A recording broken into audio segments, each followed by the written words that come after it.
Hi everyone, అందరూ ఎలా ఉన్నారండి? నేనైతే చాలా బాగున్నాను అండ్ మీరు కూడా అంతే బాగున్నారని అయితే నేను అనుకుంటున్నాను. సో మీరు ఎవరైనా నా ఛానల్ని ఫస్ట్ టైం చూస్తున్నట్టయితే ప్లీజ్ సబ్స్క్రైబ్ అవర్ ఛానల్, అలానే లైక్ చేసి షేర్ కూడా చేయండి. సో ఈరోజు మరొక వ్లాగ్తో నేనైతే మీ ముందుకు వచ్చేసాను. బట్ ఈ వ్లాగ్లో నేను ఏం చూపియను కానీ అంటే నేను ఈరోజు ఎలా గడిపాను అనేది వర్డ్స్లో చెప్తాను. ఎందుకంటే నేను ఈరోజు అంటే ఉన్న బిజీ షెడ్యూల్లో నేను క్లిప్స్ తీయడం నాకు అవ్వలేదు. ఎందుకు అవ్వలేదు కూడా నేను రీజన్ అనేది మీకు ఇప్పుడు నేను షేర్ చేసుకుంటాను. బట్ వ్లాగ్ అయితే మిస్ చేయకూడదు కాబట్టి నేను ఇలా వర్డ్స్లో అయితే చెప్తున్నాను. సో మార్నింగ్ అయితే లేచిన తర్వాత ఫస్ట్ అయితే రూమ్స్ అన్నీ క్లీన్ చేసుకున్నాము. ఇవాళ ఫ్రైడే కదా, సో క్లీన్ చేసుకుని ఫ్రెష్ అప్ అయ్యి వచ్చిన తర్వాత దీపారాధన అయితే కంప్లీట్ చేసుకుని ఇల్లంతా ధూపం అయితే వేసాను అనమాట. ఈరోజు ఫ్రైడే స్పెషల్. నెక్స్ట్ అయితే నేను బ్రేక్ఫాస్ట్ కింద ఈరోజు గోధుమ రవ్వ ఉప్మా చేసాను. అలానే దాన్ని బన్సీ రవ్వ అని కూడా అంటారు. బట్ నేనైతే పెళ్ళయ్యాక బన్సీ రవ్వ అనడం కంప్లీట్గా మానేశాను. ఎందుకంటే అత్తమ్మ వాళ్ళ సైడ్ మొత్తం గోధుమ రవ్వనే అంటారు. సో ఇంకా నాకు కూడా అది అలవాటు అయిపోయింది గోధుమ రవ్వ అని అనడము. సో గోధుమ రవ్వ ఉప్మా అయితే చేశాను. అండ్ లంచ్లోకి నేనైతే దొండకాయ ఫ్రై అండ్ రసం పెట్టాను. సో రసం చాలా బాగుంది. అండ్ ఎందుకంటే హోమ్ మేడ్ రసం పౌడర్ కాబట్టి సో రెసిపీ కావాలంటే కామెంట్ చేయండి, తప్పకుండా షేర్ చేస్తాను. నెక్స్ట్ అయితే స్నాక్స్ కింద అయితే మేము ఐస్ క్రీమ్ తిన్నాము, క్యారమెల్ నట్స్. అండ్ ఈ లంచ్కి బ్రేక్ఫాస్ట్కి లంచ్కి మధ్యలో ఏం చేసాము అంటే మొత్తం డీప్ క్లీన్ అనమాట. యాక్చువల్గా నిన్న వచ్చారు కదా అమ్మ అండ్ పిన్ని.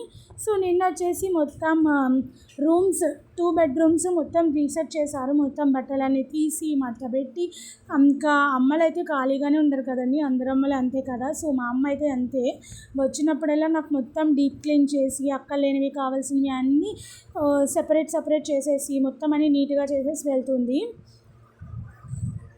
నెక్స్ట్ నిన్నైతే క్లాత్ సెక్షన్ అయిపోయింది, మొత్తం బట్టలు అవన్నీ మడతపెట్టి చేయడము. అండ్ ఇవాళ అయితే కిచెన్ డీప్ క్లీన్ చేశారు. సో కిచెన్ అయితే మొత్తం అన్ని సామాన్లన్నీ తోమి మళ్ళీ అందులో కొత్తగా రీస్టాక్ చేసింది. నిన్న గ్రాసరీస్ తెచ్చాను కదా, సో మొత్తం మళ్ళీ స్టాక్ అయితే మొత్తం అన్నీ కంప్లీట్ చేసి అన్నీ నీట్గా స్టాక్ మొత్తం కిచెన్ అంతా తీసేసి సామాన్లు కడిగి బోర్లించి మళ్ళీ అవి ఆరాక స్టాక్ని నింపడం అయితే మా అమ్మ పని.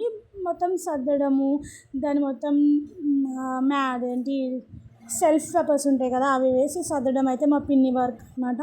సో వీళ్ళిద్దరూ, నేను కేవలం వంట ఒకటే చేశాను. వంట కూడా నేను రసము అండ్ దొండకాయ ఫ్రై పెట్టాను.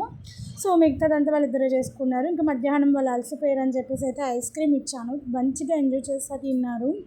అండ్ నైట్ వచ్చేసి వడ చేశాను అనమాట, vada with peanut chutney. So అది కూడా నేను క్లిప్ తీయలేదు ఎందుకంటే హడావిడిగా జరుగుతుంది. అండ్ ఇంకా నెక్స్ట్ రేపటి నుంచి వ్లాగ్స్ అయితే లేట్ అవ్వచ్చు, బట్ మీ సపోర్ట్ అయితే నాకు ఇంతే కావాలి. అది చెప్పడానికే మెయిన్ అయితే day in my life vlog అయితే చేస్తున్నా. ఎందుకంటే రేపటి నుంచి నాకు ఇంట్లో రిలేటివ్స్ ఉంటారు. సో మా అబ్బాయి బర్త్డే మండే యాక్చువల్గా.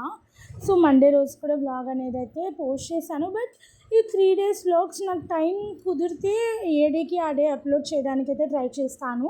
ఇన్ కేస్ టైం అనేది కుదరకపోతే నేను వ్లాగ్ అనేది అయితే తప్పకుండా పోస్ట్ చేస్తాను. బట్ టైం అనేది నేను మెన్షన్ చేయలేను, ఎందుకంటే ఎప్పుడు కుదిరితే అప్పుడు వచ్చిన వాళ్ళని కూడా మనం చూసుకోవాలి కదా మన ఇంటికి వచ్చినప్పుడు.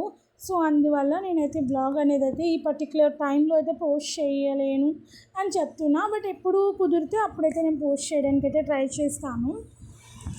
అండ్ ఇంకా రేపటి నుంచి అయితే బర్త్డే సిరీస్ వస్తాయి. సండే మేము ఎక్కడికి వెళ్తాము, ఏమేమి చేస్తాము అని రిలేటివ్స్తో ఎలా ఎంజాయ్ చేస్తాము, వాళ్ళకి ఏమేమి స్పెషల్స్ చేసి పెడతాను అలాంటివి రేపటి నుంచి అయితే కంటిన్యూగా వస్తూనే ఉంటాయి. సో ఎవ్వరూ మిస్ చేయొద్దు. అంతకన్నా ముందుగా మన ఛానల్ అయితే సబ్స్క్రైబ్ చేసుకోండి. సో ఈ 2 days అయితే నాకు మా అమ్మ మా పిన్ని అయితే చాలా అంటే చాలా హెల్ప్ చేశారు వాళ్ళిద్దరూ. సో వచ్చిన దగ్గర నుంచి అయితే నాకు ఏదో ఒక పనిలో హెల్ప్ చేస్తూనే ఉన్నారు వచ్చినందుకు. వాళ్ళైతే ఇంకా అమ్మలు అంటేనే అంతే కదండి, అది పిన్నైనా పెద్దమ్మైనా ఎవరైనా సరే మన అమ్మ ఎలా చూసుకుంటారో వాళ్ళు కూడా మనల్ని అలాగే చూసుకుంటారు. మిగతా వాళ్ళ సంగతి ఏమో కానీ నన్నైతే అలానే చూసుకుంటారండి. మొత్తం పెద్దమ్మ, అమ్మ, పిన్నులు ఇద్దరు అండ్ మావయ్యలు. సో వీళ్ళందరూ కూడా మమ్మల్ని అలానే చూసుకుంటారు. అంటే మేము ఎవరికైనా అంటే మేము పుట్టింది వాళ్ళ చెల్లికైనా అక్కకైనా కూడా వాళ్ళ పిల్లలాగానే మమ్మల్ని పెంచారు చిన్నప్పటి నుంచి. దట్టు ఇప్పుడు కూడా మమ్మల్ని అలాగే చూస్తారు. మేము ఇప్పుడు వాళ్ళ ఇంటికి వెళ్ళినా కూడా మమ్మల్ని ఏ పని చేయనీయకుండా చాలా కేరింగ్గా ఇంకా ప్రేమగా చూసుకుంటారు. సో అది పొందాలంటే బ్లెస్డ్, చాలా I'm blessed with their love. So మీకు కూడా అలాంటి పిన్నులు, పెద్దమ్మలు, మావయ్యలు ఉన్నారా? కామెంట్ చేయండి. సో ఇంకా మండే వ్లాగ్ అయితే మొత్తం అందరినీ ఇంట్రడ్యూస్ చేస్తాను, మా ఫ్యామిలీని. సో ఎక్సెప్ట్ మీ, ఎందుకంటే మన ఫేస్ రివీల్ అవ్వాలంటే మినిమం టార్గెట్ ఉంటుంది కదా. సో ఫస్ట్ అయితే నాకు 1000 సబ్స్క్రైబర్స్ టార్గెట్ ఉంది కదా. సో ఫస్ట్ అయితే మీలో మీ సపోర్ట్ నన్ను ఇంకా ఇలానే అందిస్తే అంత త్వరలోనే నా ఫేస్ రివీల్ కూడా చేసేస్తాను. అండ్ లాస్ట్ వీడియోలో నేను పార్ట్ 2 పోస్ట్ చేస్తా ఉన్నాను, బట్ ఎవరు ఇంట్రెస్ట్ చూపించలేదు. మీ ఎవరికి వద్దా ఏంటి, ఫర్ ఇన్ కేస్ కావాలి అంటే దీని కింద పార్ట్ 2 అని కూడా మెన్షన్ చేయండి, నేనైతే తప్పకుండా ఇస్తాను. సో ఈ వీడియోకి అయితే ఇంతే గైస్. సో మళ్ళీ నెక్స్ట్ వీడియోలో కలుద్దాము. Until then bye bye. Wait for next super duper vlogs అన్నమాట. మంచి ఎంటర్టైన్మెంట్ వ్లాగ్స్ కూడా వస్తాయి. ఈ వీడియోకి అయితే ఇంతే. Bye, good night, love you guys, please support me.